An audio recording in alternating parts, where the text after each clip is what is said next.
Okay, so I saw a couple videos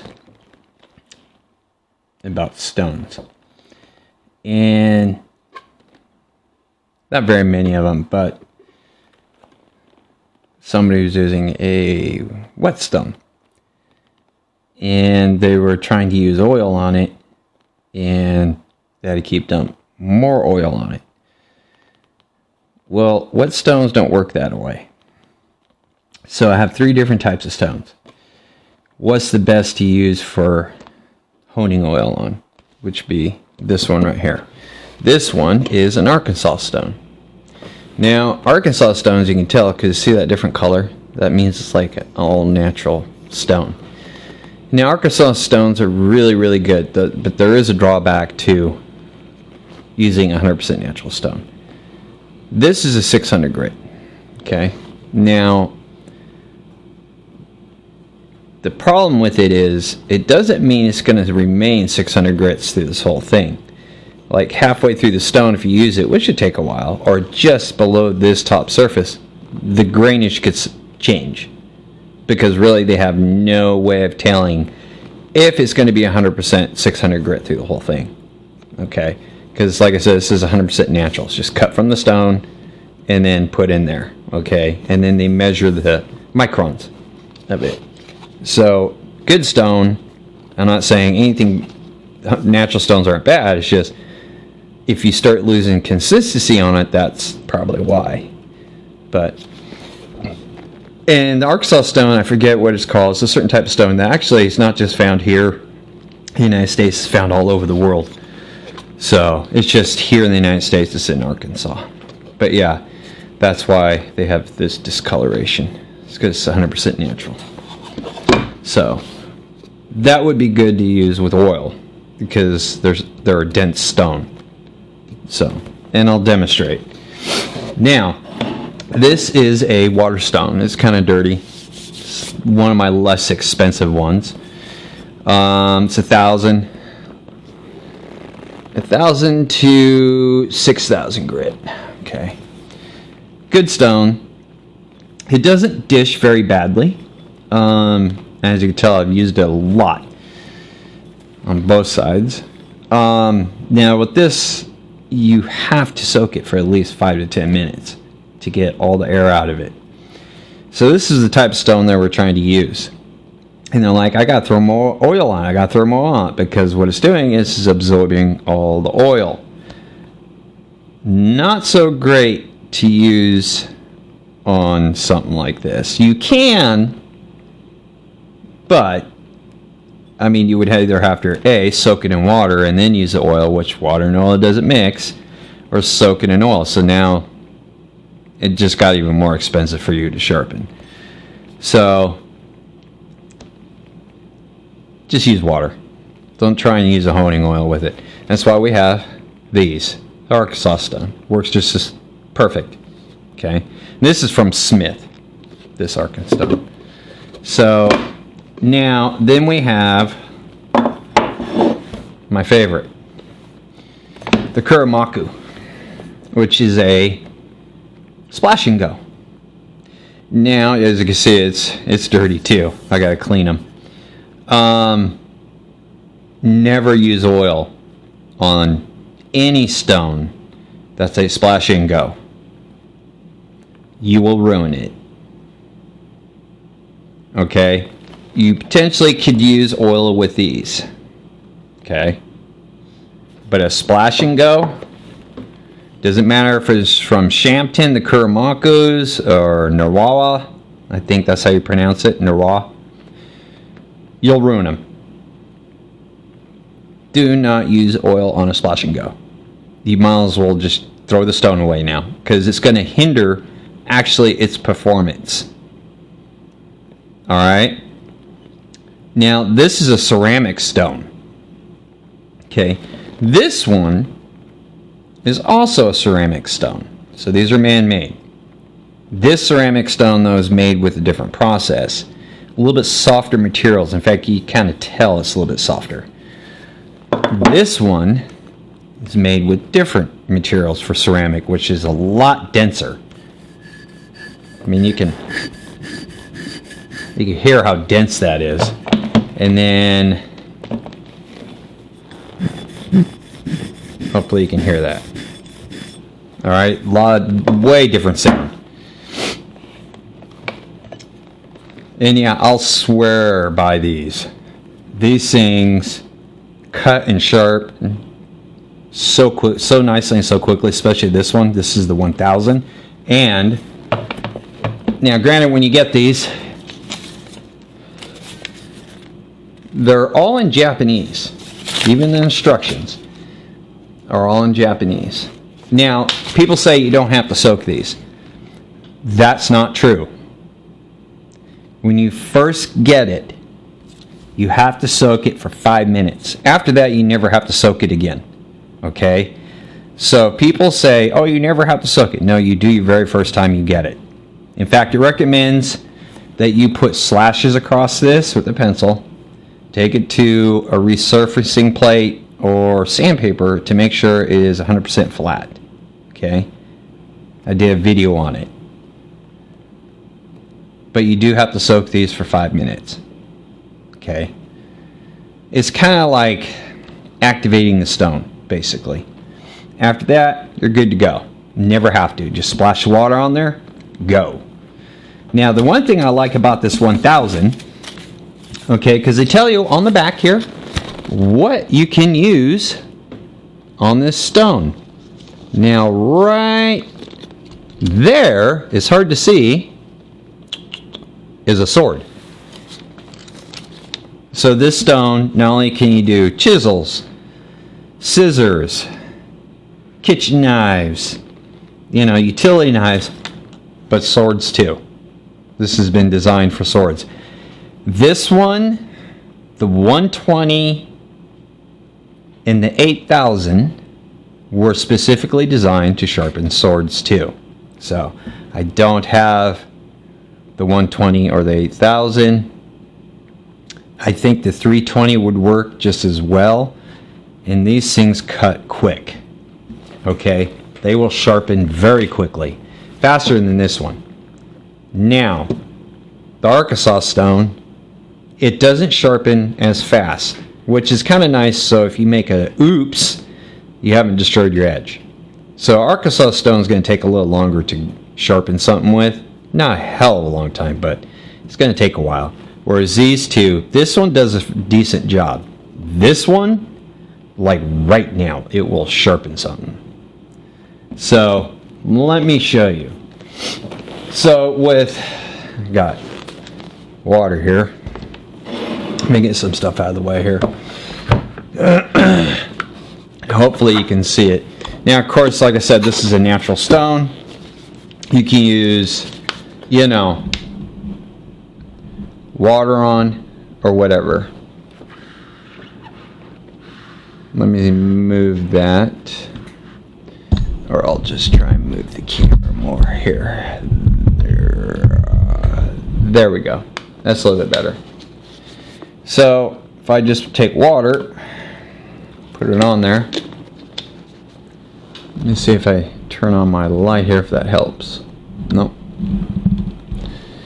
But anyways, if I just dump water on there, the water's going to stay. No matter what, it's going to stay on there. Alright.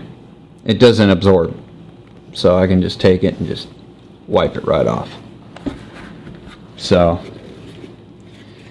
and that's because of the density of this stone. The water will just sit there. That's why these are great for oil.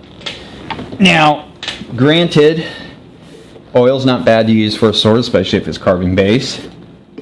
The only problem is it's very messy. So if you have a handle that's really nice, you don't want it to get ruined, and you can't take the handle off, be aware that you potentially can get oil all over your nice handle. Okay, now we got this guy. This is the less expensive one. Okay, so let's put some water on it.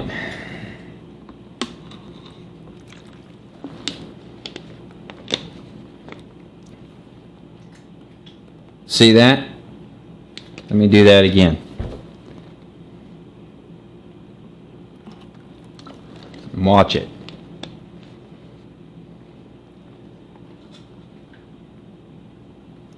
See how the stone just sucked it up? Okay, it's because it's really porous stone. It's not real dense. So you have to soak these. You can't just use oil on these, because that's exactly what the oil is going to do. Just go right into the stone, and it's not going to do you any good, because you kind of want that layer of oil on the top. That's why Arkansas stones are so good for that. Now we come to the Kuramaku. Also a porcelain stone. Okay.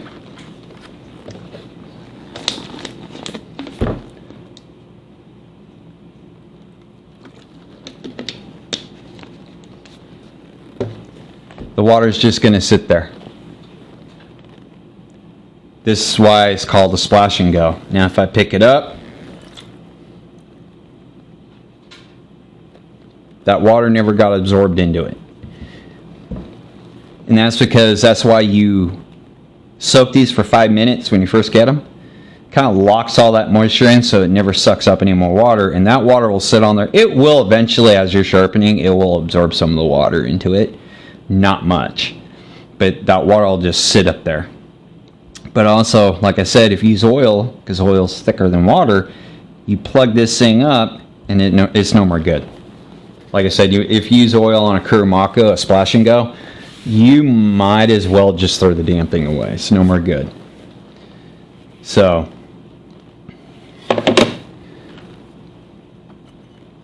that's for sure. And then, of course,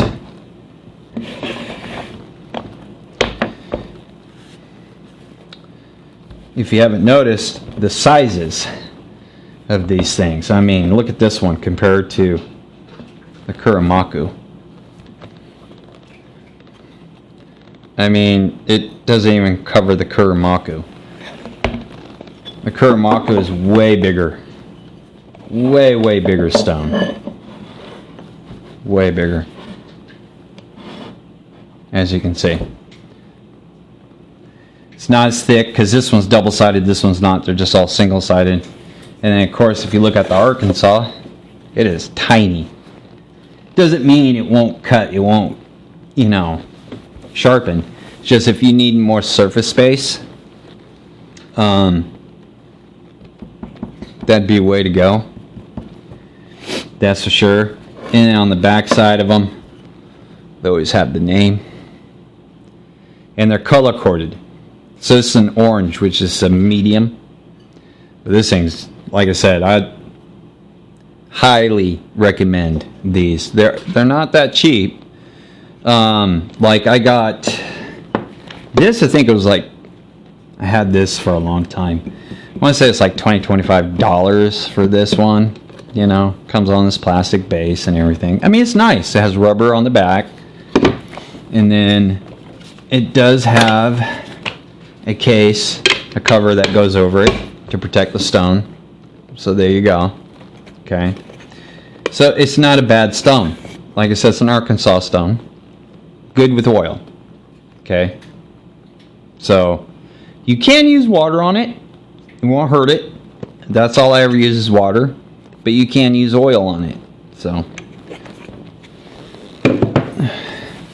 this one came in a kit where I had the stand and everything. It was about $30 because it comes with 2 stones and a stand. So not a bad price at all. Because I do believe I got alright, like I said, this is a 1,000 and 6,000. And I think the other pair is a 320 and is that a 4,000? Something like that. But they're good stones. I use these if I need to take chips or damages out of the sword. I'll use these first. Okay. Because they don't cost that much to get. But then when I want to fine tune it and polish and do a nice job, I'll switch to the Kuramakus. Now this guy runs, I want to say $54 is what it runs. Let me look it up real quick.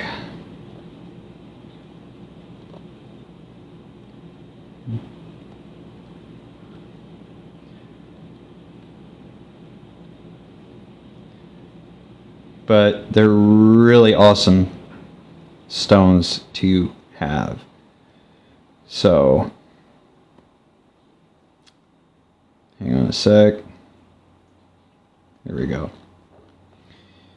And this is off Amazon. No, that's the 12,000. I don't want the 12,000. Which I do have. So the 12,000 is like $74 for the 12,000, which I have the 12,000 Kuramako, and it does a phenomenal job on sharpening. It really brightens that edge up like crazy. Does a really good job. But you have to shop around. You really do. Because I do plan on getting more of these. So the 2000 Kuramako, this is on Amazon, is like $69.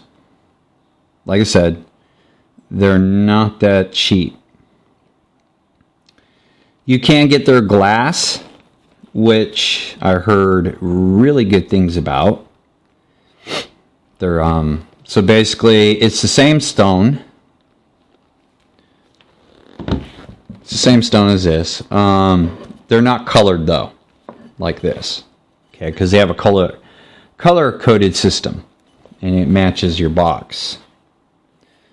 So basically, it's like a white stone, but on the back side, it's tempered glass.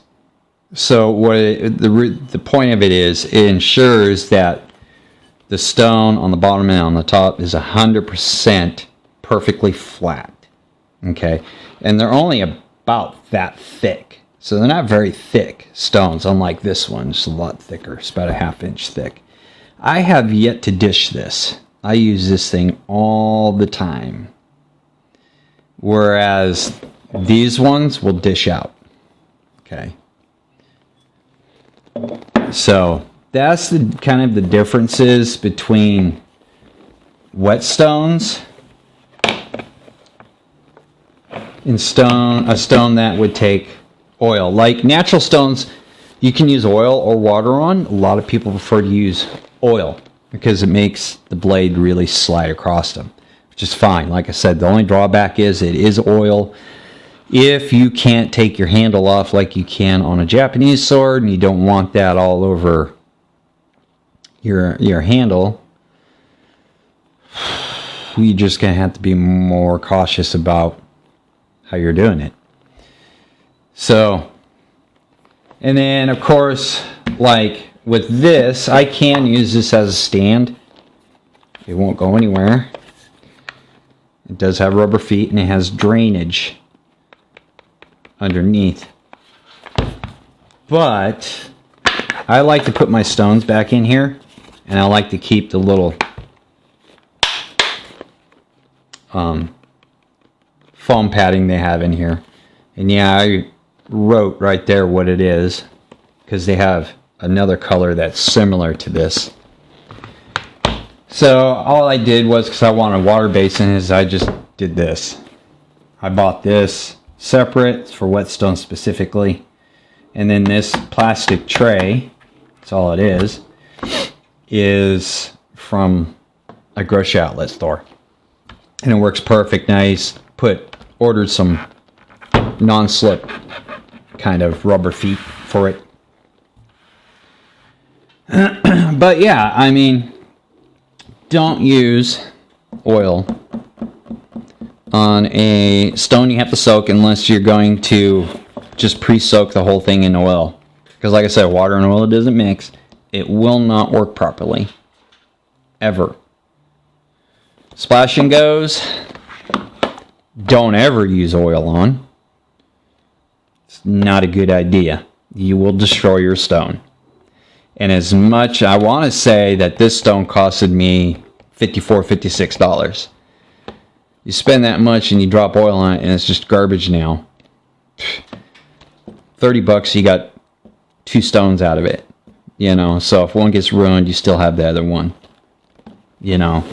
And then, of course, 100% natural stone like this, an Arkansas, it doesn't matter. It won't hurt them. You can use water or oil. So it's your choice what you want to do. You know, what you want to use. I like using the Kuramaku. They say this is a 600, like I said. I don't like how it sharpens. Like I said, they take a little bit longer to get a nice, keen edge. They say, oh, this will give you a razor's edge. Okay. This is a T10 blade. Right here. I tried this stone on this Tonto to give it a nice, keen edge. It took me forever with this thing. I threw it on this. It was sharp in no time. In like less than 5 minutes, I had a sharp edge on this. Whereas this, at 5 minutes, I was still trying to get a keen edge. So, there's pros and cons. You can do it. It's just going to take a little longer. Whereas this sucker cuts super fast. This one isn't bad. Okay, don't get me wrong. This is a good stone. It will cut. It cuts fast, but not as fast as the Kuramaku does. Because the Kuramaku is much, much consistent and denser. And what I mean by consistency, if y'all saw my short, when you hear the sound of the blade going across it, that sound is consistent every single time. Whereas this one, the sound isn't as consistent as you're drawing the blade across it, okay? So, and that's because it's not as dense of material that they use to make this. That's why they're only like $30 for them, okay? This one, it sounds very aggressive. Very, very aggressive. But the cutting power on it, if you need to sharpen something quickly, it'll give you an edge. But it's not going to give you like that hair popping edge like you think. Not quickly. Not unless you want to spend a lot of time. So, but Arkansas are great. They're a good stone. Now, granted, like I said, it's only $25, so it's probably not the highest, bestest Arkansas stone there is. You're going to have to spend some money on that. I've seen some of those stones they could reach $100. So, I think there's different grades of the stone, and they just knock little chips off. You know, not sure. Just speculating. So, there you guys go. What can you use oil on a sharpening stone? Which ones you shouldn't use oil on, you know, and then size-wise, what do you need? Is something this small perfect? This is perfect for pocket knives. Seriously, pocket knives, you can't go wrong with something like that.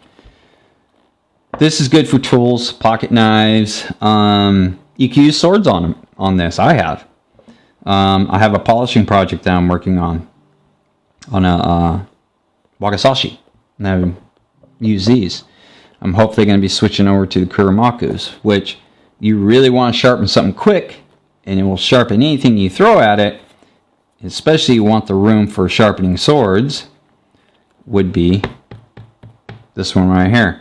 Now, Naru, like I said, I don't know if I'm pronouncing that right, has a stone that's bigger than this one. It's 2.5 inches thick. They call it the Green Brick of Joy, and it's a 2000 grit.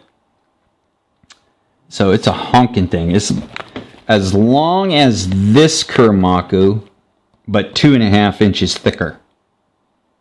Yeah, it's a beefy. It is a beefy sharpening stone, and I want to say it's under $100. So that's not too bad. So I hope you guys found this informative. And if you want to sharpen by hand, just take your time. Don't rush it. Everybody just goes, I don't have time. I don't have time to do that. That's fine. I find it relaxing to sharpen my own stuff myself. And then if the power especially goes out, you can sit there and sharpen your knives, and you don't have to worry about having to have a power machine, and just relax and just do it and zen out on it, you know. I think it's a handy skill to learn to use, to do. Everybody wants to get into bushcraft and this and that. Well, if you're going to do that, you need to learn, in my opinion, how to do this, how to sharpen by hand. Okay? I even have little tiny sharpening stones that you can take camping with you. I even have a sharpening puck that I can use. So, yeah. That's all I got for you guys. See you around.